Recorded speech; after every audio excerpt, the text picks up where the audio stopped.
తాకట్లో ఉన్న మీ బంగారాన్ని విడిపించి ఆ రోజు ఆన్లైన్ రేటుకి కొంటాం. Sharma gold company.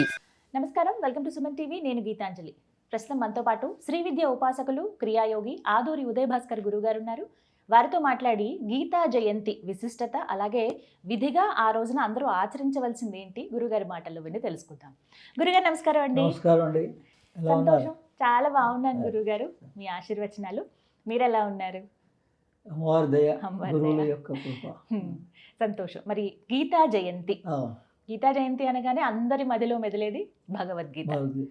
5000 సంవత్సరాల క్రితం అంటే అర్జునుల వారిని నిమిత్త మాత్రంగా చేసుకుని మనందరికీ బోధించారు ఆయన గీత అని చెప్తారు. మరి విశిష్టత మాట్లాడదామంటే గీతా జయంతి అంటే ఈ రోజునే గీత పుట్టిందా, ఇవాళే చెప్పబడిందా, లేకపోతే ఇవాల్టి నుంచి ప్రజల్లోకి తెలిసిందా, అసలు ఏమిటి ఈ వివరాలు తెలియచేయండి. మహాభారత యుద్ధంలో శ్రీకృష్ణుడు అర్జునుడికి ఉపదేశించినటువంటిది భగవద్గీత. దీన్ని విన్నటువంటి వాడు సంజయుడు దివ్య దృష్టితోటి. అంటే అక్కడ యుద్ధ భూములు అందరు ఉన్నారు కానీ వాళ్ళందరికీ ఏం కనపడటం, వాళ్ళందరికీ ఏమి ఈ ఉపదేశం ఇది. అందుకని గీతా ఉపదేశం, భగవంతుడు ఇచ్చినటువంటి ఉపదేశం వాళ్ళు ఎవరు గ్రహించలేకపోయినారు. అర్జునుడికి మాత్రం దివ్య చక్షువులు ఇచ్చాడు ఆయనకి. అందుకని ఆయనకు కూడా దివ్య చక్షువులు ఇచ్చినందుకు ఆయన గ్రహించాడు. ఆయన నిమిత్తం మాత్రం చేసుకొని మనకి ఈ రోజు వరకు 5000 సంవత్సరాల దాకా కూడా ప్రతి మానవుడికి కావలసినటువంటి విజ్ఞానం అంతా, అది విజ్ఞానం. గీతా శాస్త్రం అన్నారు. శాస్త్రం అంటే విజ్ఞానం మనకి. అదే మనకు కావాల్సిన ఈ రోజున చదువు యొక్క విలువ అందరికీ తెలుసు. మరి చదువుకుంటే బాగుపడతామని తెలుసు. మరి ఏది చదువుకోవాలో అది చదువుకోవటం లేదు. మన ధర్మాన్ని మనం ఆచరించలేకపోతున్నాం. యావత్ ప్రపంచం అంతా వాళ్ళ ధర్మాల్లో వాళ్ళు ఉన్నారు. అందుకని మనం ఆ శ్రీకృష్ణ పరమాత్మని ప్రార్థన చేసి, పరమ గురువులను ప్రార్థన చేసి, ఓం గురుర్ బ్రహ్మ గురుర్ విష్ణు గురుర్దేవో మహేశ్వర గురు సాక్షాత్ పరం బ్రహ్మ తస్మై శ్రీ గురవే నమః. అఖండమండలాకారం వ్యాప్తమైన చరాచరం యత్పదం దర్శనమేన తస్మై శ్రీ గురవే నమః. ఓం నిర్నామ నిఖిలేశ్వర నిరంజనానందఘన త్రిపురా పరమేశ్వర గగన సింధు భైరవ మహావతార్ బాబాజీ శ్రీ చరణౌ నమః. విశ్వం గురుభ్యో నమః. సచ్చిత్ ఆనంద గురుభ్యో నమః. వందే గురుపదద్వంద్వం అవాన్మానసగోచరం రక్తశుక్లప్రభామిశ్రం అతర్క్యం త్రైపురం బ్రహ్మాస్తకుండికాహస్తాం శుద్ధ జ్యోతిస్వరూపిణీం గాయత్రీం వేదమాతరం.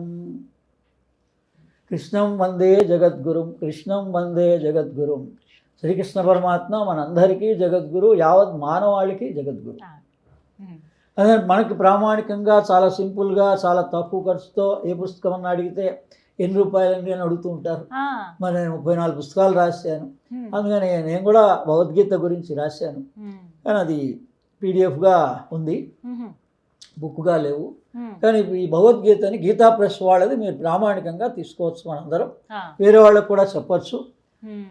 చాలా సులభంగా అర్థమవుతుంది. సంస్కృతం అన్న మాట ఏమి లేదు మనకి. దాంట్లో ఉన్న అర్థాన్ని చదువుకున్నా చాలు. నేనేం సంస్కృతం చదవలేదు, అయినా కానీ ఉపనిషత్తులన్నీ చదివాను నేను. ఇవన్నీ ఉపనిషత్తుల యొక్క సారాంశం అండి భగవద్గీత అంటే. అంటే సాక్షాత్గా భగవంతుడు అంటే ఎవరు అనేది కూడా దీని ద్వారా తెలుసుకోవచ్చు. ఈ సృష్టించినటువంటి భగవంతుడు ఎవరు అన్నటువంటిది భగవంతుని వాక్కు ద్వారానే మన కోసమే అన్ని ప్రశ్నలకి మొత్తం 700 శ్లోకాలు, 500 పైన ఆయన అర్జునుడి ప్రశ్నలకి సమాధానంగా చెప్పారు. మనకి ఎన్ని ప్రశ్నలు వస్తాయి ఆధ్యాత్మికంలో? మా అయితే 10 ప్రశ్నలు వచ్చినా జిజ్ఞాస ఉన్నటువంటి వాళ్ళకి వస్తాయి. జిజ్ఞాస లేనివాడు ప్రశ్నే రాదు. అదే మనం ఎంత ప్రశ్నిస్తే ఈ టీవీ మాధ్యమంగా, ఈ సుమన్ టీవీ మాధ్యమంగా ఎంతోమంది యంగ్ జనరేషన్కి మనం ఈ విద్యను అందించిన వాళ్ళం అవుతాం.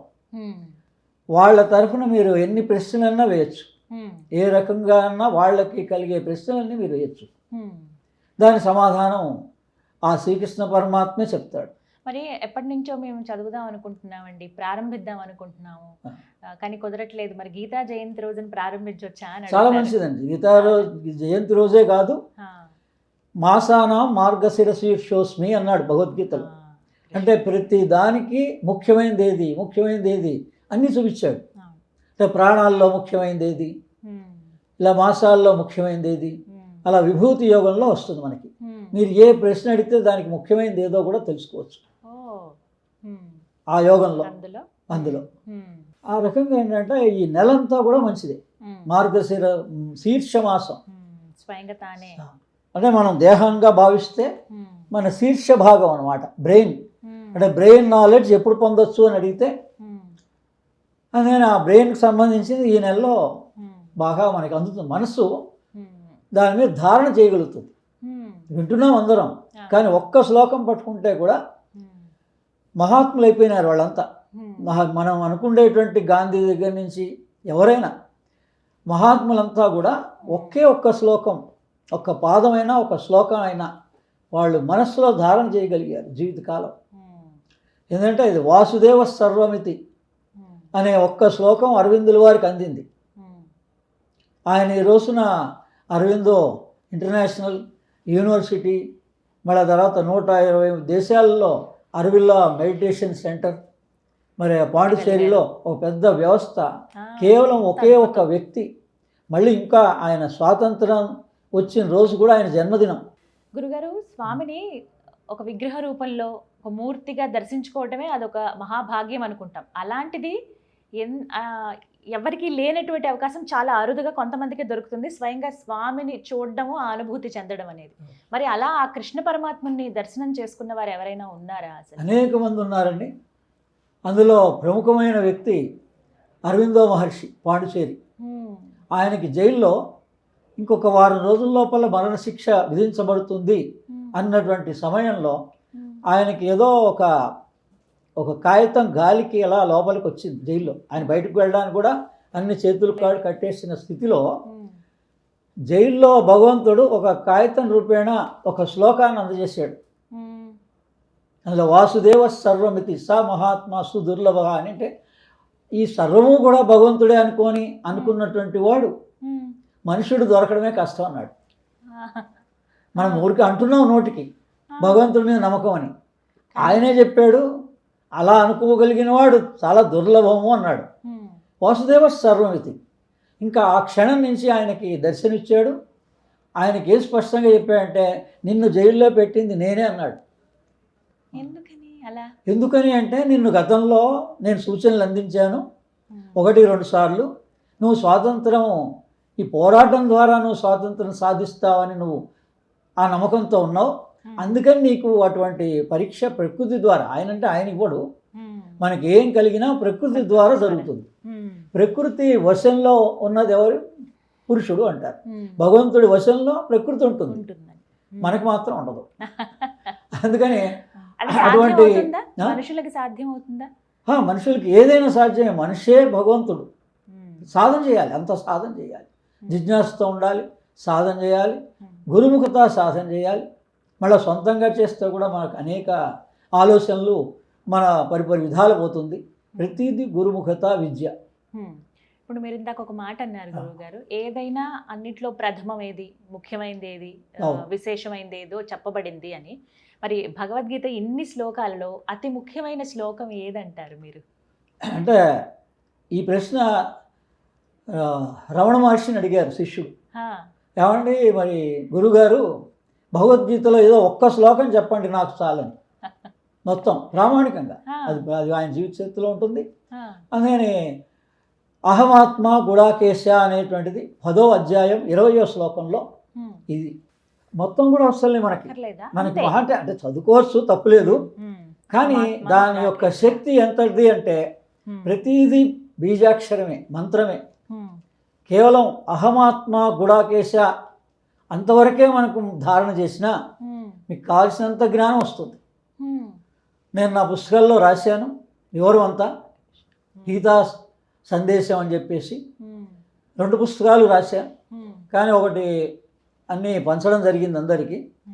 అయితే ప్రస్తుతం PDF ఫైల్గా ప్రతి వాళ్ళకి అవైలబుల్ ఉంది. ఎలా పొందాలి గురువుగారు మేము అవి? PDF ఫైల్స్ agastyaspiritual.org అని వెబ్సైట్ ఉంది. ఆ వెబ్సైట్లోకి వెళ్తే మీకు వాళ్ళని అడిగితే అన్నీ పంపిస్తారు PDF ఫైల్స్గా. agastyaspiritual.org ఈ వెబ్సైట్లో మీరు సెర్చ్ చేస్తే భగవద్గీత వాళ్ళని అడగండి. 3 నంబర్స్ ఉంటాయి, కాంటాక్ట్ నంబర్స్. వాళ్ళని అడిగితే మీకు డైరెక్ట్గా PDF ఫైల్స్ పంపిస్తారు. అంత జిజ్ఞాస ఉన్నవాడైతే నా నంబర్ కూడా వాళ్ళు ఇస్తారు. అప్పుడు నేను కూడా వాళ్ళకి అందజేస్తాను. చాలా మందికి ఏంటంటే ఎలా చదవాలండి అనేది ఒక ప్రశ్న. అంటే ఎట్లా ప్రారంభించాలి అని అని అంటే రోజుకి ఎన్ని శ్లోకాలు చొప్పున చదువుకుంటూ వెళ్ళాలి? 700 ఉన్నాయి కదా మనకి. 700 శ్లోకాలు. మరి 700 ఎలా విభజించుకోవాలి? కొంతమంది ఏమో సంవత్సరం అంతా పూర్తి చేస్తామండి, రోజుకు 2 చొప్పున అని అంటారు కొంతమంది. మరి ఎలా చదవాలంటారు మీ సలహా? అందులో ముఖ్యమైనటువంటివి, దీని రహస్యాన్ని రాబోయే దత్త జయంతి సందర్భంగా దత్తాత్రేయులు వారు దో చౌపాతి దో లక్ష్మి ఘన సంఖ్యా బోధిత ఒక్క లైన్ అండి అది సిద్ధ మంగళ స్తోత్రంలో ఉంది. అంటే భగవంతుడు కూడా రహస్యంగానే వస్తాడు. అందులో 9వ అధ్యాయం పేరు రాజ విద్య రాజగుహ్యా యోగం అన్నాడు. గుహ్య అన్నాడు. మరి ఎంతో ఓపెన్గా 700 శ్లోకాలు ఉన్నా కూడా గురు పరంపరగా ఆ రహస్యం తెలుసుకోవాలి. ఇతర మతాలకు కూడా తెలిసినాయి.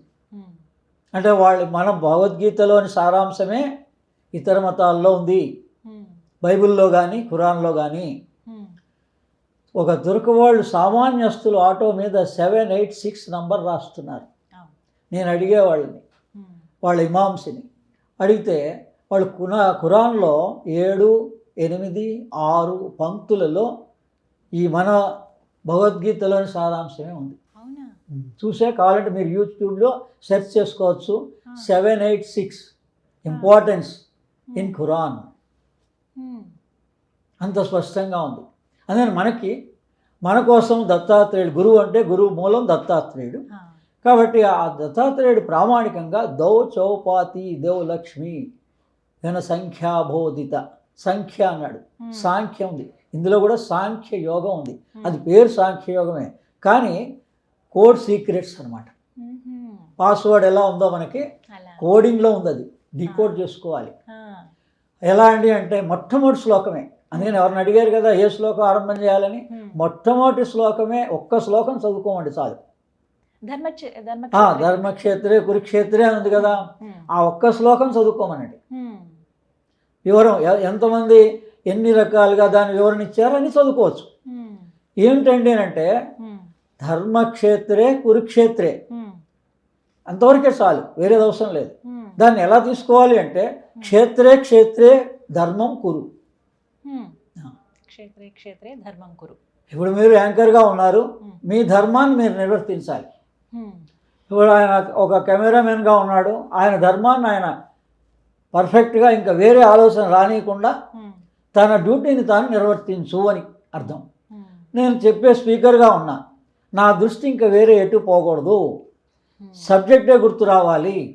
మనం ఏ సబ్జెక్ట్ చెప్తున్నామో ఆ గీతా శ్లోకాలు మనకు కనపడాలి. ఎదురుగుండా మీరు మామూలుగా కనపడుతున్నా కూడా మనకు ఆ శ్లోకాలే కనపడాలి. అంత కాన్సన్ట్రేషన్తో ప్రతివాడు ఎక్కడ ఎవరు ఎంత చిన్న పన పెద్ద పన అనేది లేదు. క్షేత్రే క్షేత్రే ధర్మం కురు. నువ్వు ఎక్కడున్నావో మనందరికీ తెలుసు. మన ఆఫీస్లో ఒక 8 hours డ్యూటీ చేస్తున్నాను. నేను కూడా హెచ్ఏల్లో పనిచేసిన వాడిని. అందుకని నేను గమనించా, పరిశోధించా, మీరు డ్యూటీ చేస్తున్నప్పుడు మీ రెస్పాన్సిబిలిటీ ఎంతవరకు ఉంటుంది? దాని బరువు బాధ్యతలు మీరేం మొయ్యరు కదా, మీ డ్యూటీ వరకే మీరు చేస్తారు. ఆ కంపెనీ లాభ నష్టాల గురించి మీరు ఆలోచించారు కదా. మరి అలానే మీరు ఇంట్లో ఉన్నప్పుడు కూడా 8 hours ఈ మొత్తం ఈ సంసార భారం అంతా నేనే మోస్తున్నాననే భారం వచ్చేటప్పటికే మన సమస్యలు వస్తున్నాయి. మీ బాధ్యత మీరు తల్లిగా కానీ తండ్రిగా కానీ అంతవరకే నిర్వర్తించండి. ఎక్కడ ఏ క్షణంలో ఎవరితో మాట్లాడుతున్నారో అక్కడ వరకే మీరు పరిమితం అయితే మీరు రోజు హాయిగా నిద్రపోగలుగుతారు. ఎప్పుడైతే హాయిగా నిద్రపోయినారో మీకు ఏ రోగము లేదు. మన సమస్యలన్నీ నిద్ర పట్టకపోవడమే. ఎందుకంత టెన్షన్? నేను 5-6 పిల్లల బాధ్యత మోస్తున్నాను. ఇద్దరు అమ్మాయిలు, 2 చెల్లెళ్ళ బాధ్యత, మరి తల్లిదండ్రులు లేరు కాబట్టి. ఆ తర్వాత 2 మరదళ్ళు, మామగారు లేరు కాబట్టి. మరి సైకరాటికల్ పర్సన్ని, మరి ఆయన దగ్గర నుంచి మనకి ఏమొచ్చిందండి ఆస్తి అంటే మామగారి ద్వారా సైకరాటికల్ పర్సన్. మరి ఆమె చనిపోయింది కూడా 18లో. మరి ఇంతమంది ఆడపిల్లల బాధ్యత నేను ఈరోజు వరకు కూడా మోస్తూ 34 పుస్తకాలు రాశాను. గ్రేట్ అండి గురుగారు. ఎలా రాస్తాం, ఎలా గుర్తుంటాయి అవన్నీ? అంటే మీరు నిమిత్త మాత్రలే. నిమిత్త మాత్రం చేసేది చేయించుకునేది భగవంతుడే. అదే అనేక రహస్యాలు ఉన్నాయండి ఈ భగవద్గీతలో. మొట్టమొదటి శ్లోకం చదువుకోమండి ఎప్పుడైనా ఆరంభం కాబట్టి. క్షేత్రే క్షేత్రే ధర్మం కురు, క్షేత్రే దాన్ని ఒక్కటి పట్టుకుంటే చాలు మనం. అంటే ఏదైనా పని ప్రారంభించే ముందు, ఏదైనా ఏ పనున్నా చేయండి, ఏ క్షేత్రంలో నువ్వు ఉన్నావో నీ ధర్మాన్ని, నీ డ్యూటీ నువ్వు చెయ్యి. ఎవరి డ్యూటీ వాళ్ళు చేస్తే మిగిలినంతా భగవంతుడే చూసుకుంటాడు. మనం మన మన డ్యూటీని మానేస్తున్నాం. సమస్త మానవాళికి ఒక సమాధానం ఇస్తుంది భగవద్గీత అని చెప్తారు. అయితే వారు చేసే క్రియల బట్టి ఉంటుంది ఏదైనా. ఇందులో భాగంగా చాలా సందేహాలండి. విద్యార్థులకు అసలు భగవద్గీత ఎలా ఉపయోగపడుతుంది, ఎలా చూడాలి? అందుకే చెప్పాగా ఇప్పుడు దో చౌపాతి దో లక్ష్మి అనే మాటని, పదాన్ని సిద్ధమంగళ స్తోత్రంలో ఉన్న ఒక్క వాక్యాన్ని ఎప్పటికీ గుర్తుపెట్టుకోమనండి. అంటే దత్తాత్రేయులు వారు భిక్ష అడిగారు, ఆయన మరి గురువు కదా, భిక్ష అడిగారు. 2 చపాతీలు ఇవ్వమ్మ లక్ష్మి అని దాని సామాన్య అర్థం. దో చౌపాతి దో లక్ష్మి. కానీ వెంటనే దాని లైన్లో ఏముంది, సంఖ్యాబోధిత అన్నాడు. దీంట్లో నేను భగవత్ రహస్యాన్ని దాచాను, తెలుసుకో అన్నాడు. దాని వివరం దత్తాత్రేయులు దాంట్లో మాట్లాడచ్చు. కానీ ఆ నంబర్ తీసుకోండి. ఇప్పుడు 2, 4, 9, 8 మీరు భగవద్గీత అడిగారు. ఈ రోజున యావత్ లోకానికి శ్రీకృష్ణ పరమాత్మ నా ద్వారా చెప్పిస్తున్నాడు. ఎందుకంటే గంగాధర్ శాస్త్రి గారు, ఆయనకి మనం దండం పెట్టాలి. ఎంతోమందికి ఈ భగవద్గీత సందర్భంగా దాన్ని విశ్వవ్యాప్తం చేసినటువంటి వాళ్ళందరికీ, గాంధీ మహాత్ముడితో సహా వాళ్ళందరూ కూడా పాటించారు ఆ ధర్మాల్ని. స్వధర్మం నిధనం పరధర్మం భయానహ. ఎవరెవరు మన ధర్మంలో ఉన్నారో వాళ్ళందరూ కూడా పెద్దలకి, అనేక మంది ఎందరో మహానుభావులు, అందరికీ వందనం. అందుకని ఏంటంటే ఈ భగవద్గీత 2వ అధ్యాయం, ప్రధానమైన అధ్యాయాలు 2, 4, 9, 8. తర్వాత ధ్యానం చేసుకునే వాళ్ళందరికీ వేరే ఉంది. ఎవరైతే ఇప్పుడు ఈ రోజున అందరూ డాక్టర్తో సహా కాసేపు మెడిటేషన్ చేసుకోండి, యోగా చేసుకోండి అని చెప్తున్నారు. ఎలా చేసుకోవాలండి? అనేక ఇన్స్టిట్యూషన్స్ ఉన్నాయి, లాట్ ఆఫ్ కమర్షియల్ ఇన్స్టిట్యూషన్స్ ఉన్నాయి. అంత డబ్బు ఖర్చు పెట్టగలిగే వాళ్ళు ఉంటారు, ఉండరు. వాళ్ళందరికీ 6వ అధ్యాయమే ధ్యాన యోగం. నేను మా పెద్దల ద్వారా నా దగ్గర గ్రంథం ఉంది, అందులో పైన హెడ్డింగ్ ధ్యాన యోగం అని రాసింది 6వ అధ్యాయానికి. అంటే గతంలో మీరు అంత పురాతనమైన గ్రంథాలు పరిశోధిస్తే ఆత్మ సంయమన యోగమే ధ్యాన యోగం. 47 శ్లోకాలు ఉన్నాయి. ఈ 47 రోజులు దీక్ష వహించండి. ఈ రోజు నుంచే, ఏ రోజు మీకు తెలిస్తే ఆ రోజు నుంచే. ఎందుకంటే ఈ మార్గశిర మాసం, పుష్యమాసం కూడా మనకు అయ్యప్ప దీక్షలు జ్యోతి దర్శనం అయ్యేదాకా, సంక్రాంతి దాకా చేస్తూనే ఉంటారు కదా. మరి డిసెంబర్ అంతా ఉంది, జనవరి అంతా ఉంది. అందుకని 47 రోజులు జీవితంలో ఈ ఇంటర్వ్యూని నిజంగా విశ్వాసంలో తీసుకొని ఆచరించగలిగిన వాళ్ళకి కూర్చున్న చోట్లో శ్రీకృష్ణ పరమాత్మ ఎవరో కాదు, మహావతార్ బాబాజీగానే రూపాంతరం చెందాడు ఆయన. అంటే ఆయన ఆ ఎవల్యూషన్ వెళ్ళిపోవచ్చు, కానీ ఆయన శరీరం వెళ్ళొచ్చు, కానీ ఆ ఎవల్యూషన్ మాత్రం బాబాజీగా, మహావతార్ బాబాజీగా యావత్ లోకానికి తెలుసు. అలా శ్రీకృష్ణుని దర్శనం చేసుకున్న వాళ్ళు ఇస్కాన్ మూలమైనటువంటి ప్రభుపాదుల వారు, మరి ఆయన ఈ భగవద్గీత పుస్తకాలని యావత్ ప్రపంచంలో వాళ్ళ సంస్థ ద్వారా, ఆయన లేరు ఇప్పుడు, వాళ్ళ సంస్థ ద్వారా 50 సంవత్సరాల్లో 55 కోట్ల పుస్తకాలు పంపిణీ చేశారు. మన దేశం చేయలేకపోయింది, మన గవర్నమెంట్లు చేయలేకపోయినాయి, మన ధార్మిక సంస్థలు చేయలేకపోయినాయి. కానీ ఇస్కాన్ చేసింది 55 కోట్ల భగవద్గీత పుస్తకాలు పంపిణీ అయినాయి ఇప్పటిదాకా. అందుకని ప్రపంచంలో అనేక భాషల్లో ఈ భగవద్గీత వెళ్ళిపోయింది, తర్జుమా అయిపోయింది. సంస్కృతం అని మనం అనుకుంటున్నాం, కానీ జర్మనీ సంస్కృతం 14 యూనివర్సిటీస్ జర్మనీలో సంస్కృతం నేర్పిస్తున్నాయి, అనేక దేశాలు నేర్పిస్తున్నాయి.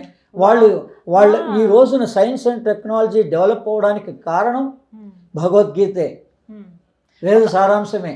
ఒక మనిషి విజయానికి, ఒక మనిషి సంపూర్ణమైన జీవితం అనుభవించడానికి భగవద్గీత ఎలా తోడ్పడుతుందంటారు? ఇప్పుడు స్పోర్ట్స్లో కూడా మరి మొన్ననే మెడల్స్ సాధించినటువంటి అమ్మాయి ఉంది. మరి ఆమె భగవద్గీత నాకు ప్రేరణగా లాస్ట్ టైం ఫెయిల్యూర్ అయిందని ఈసారి నేను మెడల్స్ పొందాను అని చెప్పింది ప్రామాణికంగా. అలాగే సింధు మరి పైదాకా స్పేస్లో 6 నెలల పాటు ఉంది. ఆమె 6 నెలల పాటు మరి ఏ ధైర్యంతో ఉన్నావు అని అడిగితే భగవద్గీత ప్రకారంగా నేను అంత ప్రామాణికంగా ఉన్నాయి. మనం ఇప్పుడు ఆచరించి చూడండి అంతే ప్రతి వాళ్ళు. ధ్యానం కావాలంటే ఆత్మ సంయమన యోగం, ఆ 6వ అధ్యాయాన్ని చూడండి చాలు. సమంకాయ శిరోగ్రీవం ధారయం అచలం స్థిర సంప్రేక్ష నాసికాగ్రం అని 6వ అధ్యాయంలో ఉంటుంది. అసలు మనిషి ఎలా ఉండాలి అన్నటువంటిది చూపించాడు. ధ్యానం ఎలా చేయాలి? సంప్రేక్ష నాసికాగ్రం, నాసిక ఆగ్రం అంటే ఇక్కడ మనం ఎప్పుడు ఒట్టు పెట్టుకుంటున్నామో అక్కడ కాన్సన్ట్రేట్ చెయ్యి. ఈ ఉచ్ఛ్వాస నిశ్వాసాలని గమనించు, స్థిరంగా ఉండు. స్థిర సుఖ ఆసనం. మీరు ఎలా కూర్చున్నారనే కాదు, ఎవరి కంఫర్ట్ వాళ్ళది. 47 రోజులు, ఒక్కొక్క రోజు ఒక్కొక్క శ్లోకాన్ని కనుక దాని అర్థాన్ని గ్రహిస్తూ పోతే 6వ అధ్యాయం మొత్తం 47 శ్లోకాలు. మీరు శ్రీకృష్ణ పరమాత్మనే ఫోటోనే పెట్టుకోవచ్చు, లేదా మహావతార్ బాబాజీ క్రియాయోగ మూల పురుషుడు పెట్టుకోవచ్చు. ఆ తర్వాత ఆయన జీవిత చరిత్రలు చదివితే ఆయన దర్శనమిస్తాడు. నాకు అనేక సందర్భాల్లో ఇచ్చాడు. 12 సంవత్సరాల తర్వాత నాకు పిలుపు వచ్చింది మహావతార్ బాబాజీ దర్శనం కోసం. రాణికేతులో ఉండేటువంటి మన రజనీకాంత్ వెళ్ళినటువంటి గుహలో నేను వెళ్ళాను. అక్కడ మళ్ళీ కుర్తాళం దగ్గర కూడా ఒక గుహ ఉంది, అగస్త్యుల వారి గుహ. మొదట 12 సంవత్సరాల తర్వాత ఇక్కడికి వెళ్ళాను సౌత్ ఇండియా. మళ్ళీ ఇంకో 12 సంవత్సరాల తర్వాత లాస్ట్ ఇయర్ 24లో అక్కడికి వెళ్ళా. 2000 నుంచి నేను క్రియాయోగంలో ఉన్నా. అందుకని ఇందులో అనేక రహస్యాలు ఉన్నాయి. ఇలా ఈ 4వది 4వది 2వ అధ్యాయం సాంఖ్యయోగం. సాంఖ్యం అంటే ప్రకృతి పురుష. మనం శ్వాస తీస్తున్నామండి, శ్వాస వదులుతున్నాం. ఒక శక్తి మన ద్వారా శ్వాసను తీసుకుంటోంది. మన ప్రమేయం ఏమన్నా ఉందా? మనమైతే రెస్ట్ తీసుకుంటాం, కాసేపు శ్వాస తీసుకోవడం, నేను అలసిపోయినాను ఇంకా శ్వాస తీసుకోలేమంటాం. కానీ మన ప్రమేయం లేకుండానే శ్వాస లోపలికి వెళుతోంది, శ్వాస బయటికి వస్తోంది. ఆ తీసేటువంటి శ్వాస పురుషుడు, వదిలేటువంటి శ్వాస ప్రకృతి. ఈ ప్రకృతి పురుషుడినే సాంఖ్యయోగం అంటారు. సాంఖ్యయోగం అది చూపిస్తోంది. తర్వాత మనం 108 అష్టోత్తర నామాలతోటి మరి శ్రీకృష్ణుడు కూడా శ్రీకృష్ణ జన్మాష్టమి అంటే మనం పూజిస్తున్నాం. ఏ దేవతనైనా ఇన్ని సంవత్సరాల నుంచి పూజిస్తున్నారు, కానీ అసలు ఈ 108 నామాలతోటే ఎందుకు పూజించాలి అని మరి అడగటం లేదు.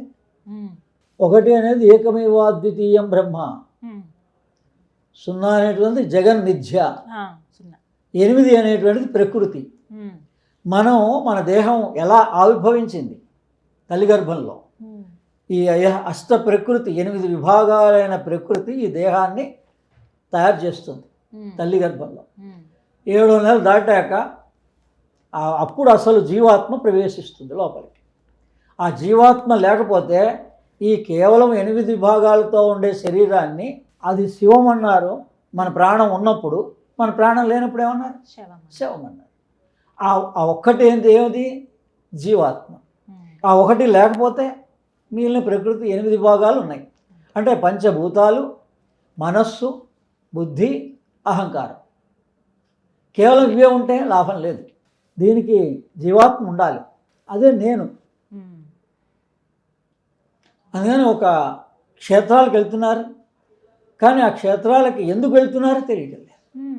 అంటే 4 పైపులా కూడా ఇప్పుడు శ్రీశైలం తీసుకుంటే 4 ద్వారాలు ఉన్నాయన్నారు. అంటే 4 దారులతోటి భగవంతుడిని చేరుకోవచ్చు అని, అంతే కదా?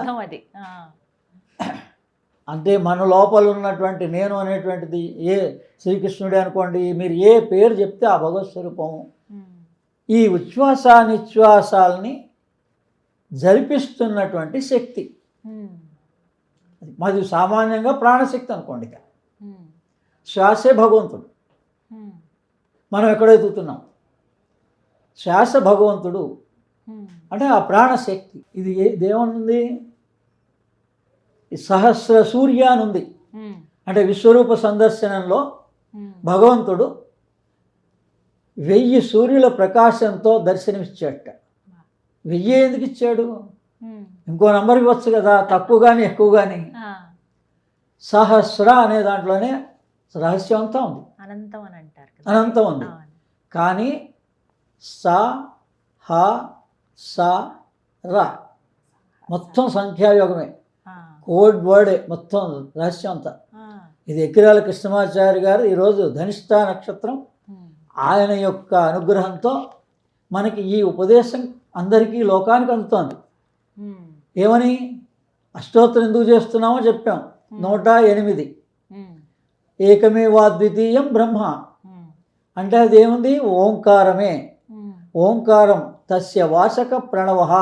ఉమ్, అంటే మనం భగవంతుడు, మీరు అడిగారు శ్రీకృష్ణుడిని మనం ఎలా చూడొచ్చా చేయొచ్చా అని. ముందు ఆయనతోటి మాట్లాడాలి కదా. అవును. ఇప్పుడు వారు ఒక ఆఫీసర్ ఉన్నారు, మరి ఆయన్ని కలవచ్చా అంటే మీరు కలిస్తే ఏం మాట్లాడతారు? ముందు మాట్లాడాలి ఏంటో తెలిస్తే కదా మీరు కలిసి లాభమే ఉంది. అవును, ముందు అనుకో. అందుకని తస్య వాచక ప్రణవహాలో ఏముందంటే, మనం అందరం పూజ దగ్గర ఆగిపోయినాం. ఉమ్, అందరు ఏ దేవతా పేరు మీదైనా 108 సార్లు చదువుతున్నారో పూజిస్తున్నారో ఏదో ఒకటి చేస్తున్నారు కదా. ఉమ్, 108లో మరి మాలలు అనేక మంది తిప్పుతూ ఉన్నారు కదా, ఆ, ఏదో మంత్రాన్ని. అవును. కానీ అక్కడితో ఆగిపోయినారు. ఉమ్, ఈ 108 ఏం చూపిస్తోంది? ఈ 1 + 8 9 అంటే ప్రణవము. ఓ ప్రణవం. ఉమ్, ప్రణవ రహస్యం ఇందులో ఉంది. ఉమ్, అందుకని భగవంతుడిని ఎలా పొందాలి అని అడిగారు. ఉమ్, తస్య వాచక ప్రణవ. ఉమ్, ఓంకారం ద్వారానే భగవంతుడు మీకు పలుకుతాడు. ఓంకారం ద్వారానే తను కూడా మనకు ఆన్సర్ ఇస్తాడు. ఉమ్, ఇంకా మనం వేరే ఇన్ని మార్గాలు వెతికినా, అందుకని అందరికీ ఆయన చెప్పేది మనకు అర్థం కావట్లే, ఉమ్, మన అప్లికేషన్ కూడా ఆయన దాకా చేరటలేదు. ఉమ్, అదే సమస్య. మరి 47 రోజులు నియమంగా 47 రోజులు నియమంగా ఓంకారం చేయండి. రోజు ఆరంభం ఒక 5 నిమిషాలు 10 నిమిషాలు మీ ఇష్టం. 108 హెర్ట్జ్లో ఓంకారం అనేటువంటిది కొడితే మీకు యూట్యూబ్లో వస్తుంది. ఉమ్, స్టార్టింగ్ విత్ అది, తర్వాత 417 ఉంది, 423 హెర్ట్జ్ అని ఉంది, ఉమ్, తర్వాత 963. ఉమ్, మీలో భగవంతుడు ఎలా ఉన్నాడు అని అంటే సైన్స్ గ్రహించింది. ఉమ్, 963 హెర్ట్జ్లో ఓంకారం, ఆ స్పందన అదే సూర్యుడిలో ఉంది, అదే మన శిరస్సులో ఉంది, సహస్ర శిరోభాగంలో ఉంది, సహస్రారంలో. సైన్స్ తెలిసింది, మరి ఉమ్, సైంటిస్టులకు తెలిసింది. ఉమ్, ఆ రిధమే, ఉమ్, ఆ ఓంకార సంబంధమైనటువంటి రిధం. ఒక్కసారిగా 963 దాకా వెళ్ళలేం కాబట్టి ఉమ్, 108 ప్రాక్టీస్ చేయండి. ఉమ్, 108 హెర్ట్జ్తో 108 టైమ్స్. అంత టైం లేదంటే తగ్గించుకోండి, ఉమ్, మీ ఇష్టం. ఎంతసేపు చేశారని టైం పెట్టుకోండి. టైం. ఓంకారం చేయండి. ఉమ్, అందుకని పూజ చేసి నమ్మకం ఉండి భగవంతుడి మీద ఉన్నవాళ్ళంతా ఉమ్, పూజ కొంతకాలం చేశాక ఆగిపోయి ఓంకార సాధన చేయాలి. సాధన. ఉమ్, అలాగే సహస్ర, మరి 1000. మరి విశ్వరూప సందర్శనం ఏంటండి ఆ రహస్యం? ఉమ్, మరి అర్జునుడికి ఎలా కనపడింది? మరి మనకు కూడా ఆ భాగ్యం కలుగుతుందా అంటే మీ సహస్రంలో ఆ రహస్యం ఉంది. ఉమ్, సోహం తెలుసు కదా, ఆ, సో మన శ్వాస మనం గుర్తుపట్టలే కానీ ఋషులు గ్రహించారు. ఉమ్, ఈ శ్వాస తీసుకోవడం సో అని, వదలటం హ అని. ఉమ్, అదే పురుష సూక్త, స్త్రీ సూక్తం. ఉమ్, అందుకని ఈ సోహం హంస, ఉమ్, దాని తర్వాత తిరగదిస్తే హంస అవుతుంది. ఈ ఏమున్నాయి? 3 అక్షరాలు ఉన్నాయి, స హ స. కానీ ఇది పలకాలంటే ఒక శక్తి కావాలి కదా మనకి అవును. లోపల నుంచి. ఉమ్, ఇప్పుడు నేను పలుకుతున్నాను, ఒక శక్తి ఉంటేనే కదా. అదే రకారం, ఉమ్, రం ఉమ్, సహస్ర అనేది అక్కడి నుంచి వచ్చింది ఈ రహస్యం. ఉమ్, అందుకని భగవంతుడిని 1000 నామాల కన్నా ఇంకా ఎక్కువ పూజించరు, 900 నామాలతో పూజించరు, అవును. 1100 నామాలతో పూజించరు. ఏంటి రహస్యం అంటే సోహం ధ్యానం. ఉమ్, అది ఎక్స్ట్రీమ్. మీరు ఓంకార సాధన ఇలా మెల్లమెల్లగా తప్పకుండా. ఈ 47 శ్లోకాలు సాధన చేసుకుంటూ ఉమ్, ఎక్స్ట్రీమ్ వరకు భగవంతుడినే సాక్షాత్కరించుకోవాలి అన్న పట్టుదల ఉన్నప్పుడు ఉమ్, సహస్రం పూజ ఎలా చేస్తాం మనం? ఎప్పుడోసారి మనం పరిపూర్ణం అయినప్పుడు, మన కోరికలు నెరవేరినప్పుడు, నెరవేరాలనుకున్నప్పుడు పెద్ద పూజగా మనం 1000 నామాలతోటి కీర్తిస్తాం భగవంతుడిని. ఉమ్, అదేం చూపిస్తుంది మనకి? ఇంక నుంచి మీరు సోహం ధ్యానం చేసుకోండి. మొట్టమొదటి ఓంకార సాధన చేయండి. సాధన సాధన సాధన.